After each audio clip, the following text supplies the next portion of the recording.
Bismillahirrahmanirrahim. Assalamualaikum warahmatullahi wabarakatuh. Alhamdulillah, alhamdulillah, alhamdulillah. Astaghfirullahaladzim, astaghfirullahaladzim, astaghfirullahaladzim. Segala puji bagi Allah, Tuhan semesta alam, yang telah menciptakan langit, bumi, dan seisinya, termasuk kita, menjadikan yang tiada menjadi ada, menjadikan yang mati menjadi hidup, hidup menjadi mati. Maha awal dan maha akhir. Salawat serta salam selalu tercurah kepada baginda Muhammad SAW. Beliau adalah suri tauladan kita. Beliau adalah panutan kita. Beliau adalah pemimpin kita. Beliau adalah guru kiai kita. Yang mana dari semua tingkah laku beliau, semua gerak-gerik beliau itu mempunyai makna. Kalau kita ambil dan amalkan, insya Allah akan berdampak positif dalam kehidupan kita. Maka dari itu banyak sekali ilmu terapan yang insya Allah akan kita pelajari di kesempatan ini, yaitu yang dibahas dalam buku Minhajul Muslim tentang bab sabar dan kuat dalam menghadapi cobaan. Baik, kita langsung bacakan dan insya Allah kita akan urai satu persatu dengan bimbingan Allah Subhanahu wa Ta'ala. Bismillahirrahmanirrahim. Rabbis shrah li sadri wa yassir li amri wahlul 'uqdatam min lisani yafqahu qawli. Akhlak sabar dan kuat menghadapi cobaan. Di antara bentuk akhlak baik seorang muslim yang dijadikannya sebagai perhiasan adalah kesabaran dan tabah atas penderitaan yang Allah uji kepada hambanya. Jadi perhiasan seorang muslim itu adalah sabar dan bisa tahan banting menghadapi ujian yang Allah berikan kepada dirinya. Tidak mungkin Allah memberikan ujian terhadap seorang hamba kalau hamba itu tidak mampu. Karena Allah tahu dia mampu, maka diberi ujian supaya dia masuk ke bab sabar dan tahan uji. Begitu ya. Yang dinamakan sabar adalah menahan diri untuk melaksanakan sesuatu yang sebenarnya tidak disenanginya. Atau siap mengemban sesuatu yang tidak disenanginya dengan penuh keridhaan dan pasrah kepada Allah. Jadi seorang muslim itu ketika dia sabar, otomatis dia akan ridho atas ketetapan Allah Subhanahu wa Ta'ala. Apapun yang terjadi dalam hidupnya, dia mempunyai positive thinking. Dia punya prasangka baik terhadap Allah karena dia mengimani karena Allah akan memberikan yang terbaik kepada hambanya. Kalau seseorang ingin naik level, naik jabatan, pasti akan ada tugas-tugas yang harus diselesaikan. Begitu juga Allah akan menaikkan level seseorang dengan cara dihadapkan dengan ujian, diberi ujian. Sanggup tidak ini hamba bersabar dan tahan banting atas ujian itu? Kalau dia berhasil melewati ujian itu, maka insya Allah akan naik makom, naik kelas, naik level ke berikutnya. Begitu ya. Kita lanjut. Seorang muslim tentu akan berusaha menahan dirinya untuk mengerjakan hal yang tidak mengenakan dalam bentuk beribadah kepada Allah dan mengerjakan ketaatan kepadanya dan mengharuskan untuk bisa melaksanakan hal tersebut. Sabar juga berarti menahan dirinya dari melakukan kemaksiatan kepada Allah Subhanahu wa Ta'ala sehingga ia tidak akan melakukannya. Tidak mentolerir perbuatan itu sekalipun walaupun secara naluri mereka menginginkan. Jadi sabar itu tidak hanya dalam menghadapi ujian, tapi sabar itu juga dalam meninggalkan kemaksiatan. Jadi sabar dalam beribadah kepada Allah Subhanahu wa Ta'ala dan sabar meninggalkan kemaksiatan karena Allah Subhanahu wa Ta'ala. Begitu ya. Jadi bisa dua kategori, sabar dalam beribadah dan sabar dalam meninggalkan kemaksiatan yang dilarang oleh agama. Baik, kita lanjut. Ia juga menahan diri dan tabah terhadap bencana bila menimpanya sehingga ia tidak gelisah dan tidak murka. Jadi seorang muslim ketika diberi ujian atau ada mendapat naudzubillah bencana alam, maka patut seorang muslim itu ridho akan ketetapannya karena kita tidak tahu apa hikmah di balik ujian itu. Karena Allah lah yang tahu. Maka dari itu harus ikhlas, harus sabar karena Allah itu bersama terhadap prasangka hambanya. Kalau hambanya berprasangka buruk, maka prasangka itu bisa menjadi kenyataan buruk dan itu naudzubillah. Kalau prasangkanya baik, akan membawa kebaikan kepada orang yang berprasangka baik itu. Baik, keluh kesah itu bagai orang yang lalai adalah bencana. Jadi keluh kesah, grudel, itu bagi orang yang lalai itu adalah sebuah bencana. Dan bagi orang yang menanti adalah suatu yang kurang akal. Jadi bagi orang yang menanti adalah sesuatu yang kurang akal. Marah terhadap takdir Allah berarti mencari atau berarti mencaci Allah yang Maha Esa, yang Maha Pemaksa. Jadi kalau kita marah terhadap Allah, kita mencaci maki Allah karena yang memberikan ujian itu, takdir itu adalah Allah Subhanahu wa taala. Hak prerogatifnya Allah.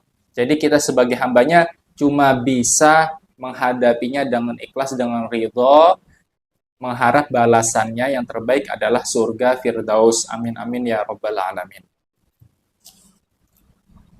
Baik. Allah Subhanahu wa taala berfirman, A'udzu billahi minasyaitonir rajim. Bismillahirrahmanirrahim. Ya ayyuhalladzina amanu sabiru wassabiru warabitu wattaqullaha la'allakum tuflihun. Yang artinya, hai orang-orang yang beriman, bersabarlah kamu dan kuatkanlah kesabaran kamu. Dan tetap bersiap siaga di perbatasan negerimu. Dan bertakwalah kepada Allah supaya kamu beruntung. Surat Al-Imran, surat ketiga, ayat 200. Di ayat lain dikatakan, wasta'inu bis-sabri was-shalah. Mohonlah pertolongan dengan sabar dan sholat. Jadi, kata kunci kebahagiaan seorang muslim ketika mendapat ujian, yang pertama adalah bersabar dan sholat. Karena sabar dan sholat akan membuat kita fokus terhadap Allah Subhanahu wa ta'ala. Jadi kita fokus terhadap pencipta kita. Kita bersyukur kepada Allah Subhanahu wa ta'ala. Jadi masalah itu kita adukan kepada yang memberi masalah. Insya Allah ada jalannya. Kita harus berprasangka baik kepada Allah Subhanahu wa ta'ala. Di ayat lain dikatakan, wasbiru wama sabruka illa billah. Bersabarlah dan tiada kesabaranmu itu melainkan dengan pertolongan Allah Subhanahu wa taala. Bersabar. Terus tidak ada kesabaran itu melainkan nanti akan datang pertolongan Allah Subhanahu wa taala. Jadi sabar itu pasti diikuti dengan pertolongan Allah Subhanahu wa taala. Jadi patut kita bersabar atas ujian. Jangan sampai kita gerundel, mencaci maki, tidak terima. Nah, ini bahaya. Bisa membuat hati kita rusak. Tidak beriman atas qadanya Allah Subhanahu wa taala.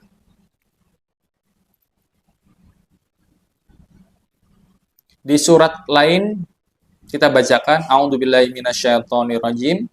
Bismillahirrahmanirrahim. Wa basyiris sabirin alladzina idza asabathum musibatun qalu inna lillahi wa inna ilaihi raji'un.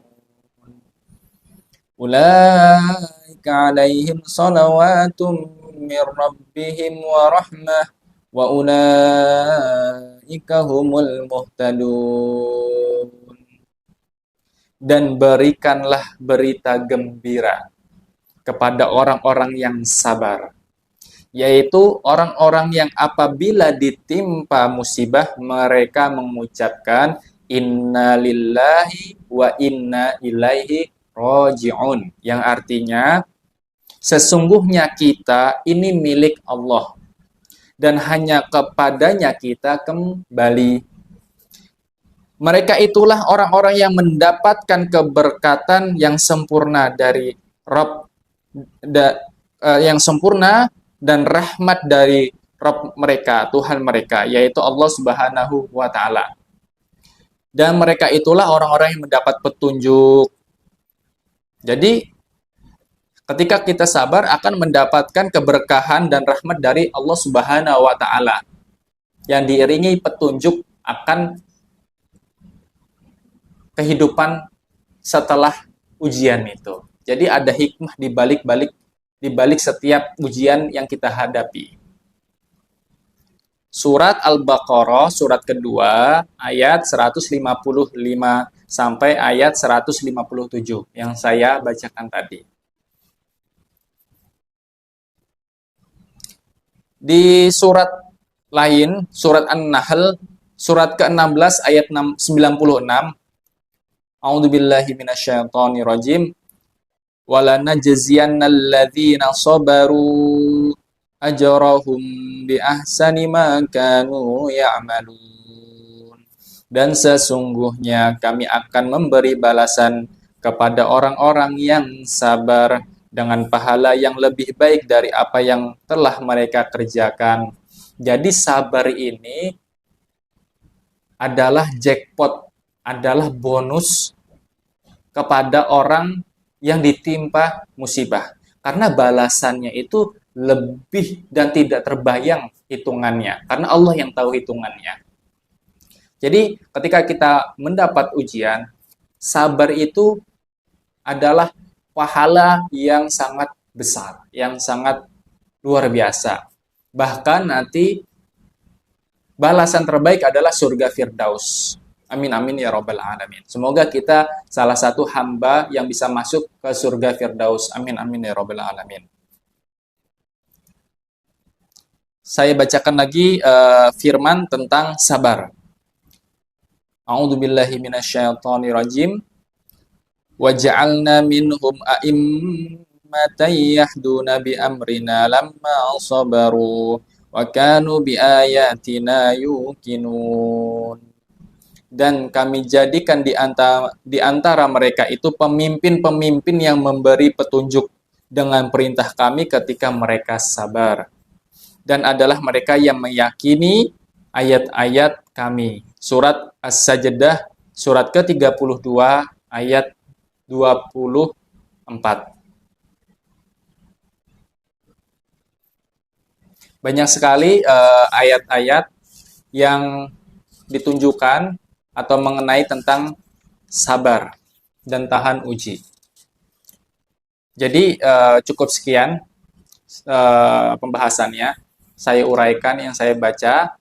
Jadi ingat para saudaraku, ikhwani semua, sesungguhnya Allah Subhanahu wa Ta'ala itu lebih kenal kita. Karena Allah itu menciptakan kita. Allah lebih tahu kebutuhan kita. Allah lebih tahu tingkatan kita, seberapa kuat, seberapa lemah kita. Allah lebih tahu, bahkan Allah lebih kenal daripada diri kita mengenal diri kita sendiri. Maka dari itu, kita harus berbaik sangka, jangan sampai berburuk sangka kepada Allah Subhanahu wa Ta'ala. Ingat, saudaraku, hal ini. Jadi Allah itu ketika menetapkan sesuatu perkara, satu, Allah tidak pernah tergesa-gesa. Ingat ya, Allah tidak pernah tergesa-gesa. Kedua, Allah tidak pernah terlambat dalam menetapkan sesuatu atau memutuskan hasilnya. Nggak pernah, karena Allah Maha Esa, Allah Maha Kuasa. Jadi nggak mungkin tergesa-gesa, nggak mungkin terlambat. Dan yang paling penting, Allah itu selalu tepat waktu dalam memberikan hasil atau keputusan kepada hambanya. Jadi kita harus berbaik sangka kepada Allah Subhanahu wa Ta'ala. Ingat ya, Allah itu lebih tahu daripada kita. Allah lebih sayang daripada sayangnya ibu kepada seorang bayinya, seorang ayah kepada anaknya, seorang suami kepada istrinya. Itu sayangnya tidak lebih besar daripada sayangnya Allah Subhanahu wa taala kepada kita. Kita yang melakukan dosa dari hidup sampai mati. Kalau kita, sebelum mati kita minta ampun, tulus ikhlas, maka akan diampuni dosa kita. Masya Allah. Maka dari itu ya saudaraku semua, semoga kita ini menjadi orang yang bisa sabar dalam menghadapi ujian Allah Subhanahu wa taala. Semoga kita menjadi salah satu hambanya yang bisa bersyukur juga. Karena ketika kita bersyukur, maka akan ditambah nikmatnya. Jadi syukur, sabar, ikhlas, dan selalu mengingat Allah Subhanahu wa taala. Itu adalah kunci hidup kebahagiaan. Bedakan kesenangan dan kebahagiaan. Kesenangan itu cuma sementara, tapi kalau kita bahagia, insya Allah akan menenteramkan jiwa kita. Semoga yang sedikit ini bermanfaat. Apabila ada silap kata, salah membaca ayat, salah atau terpleset dalam berbicara, maknanya rancu, tidak jelas, saya mohon maaf sekali.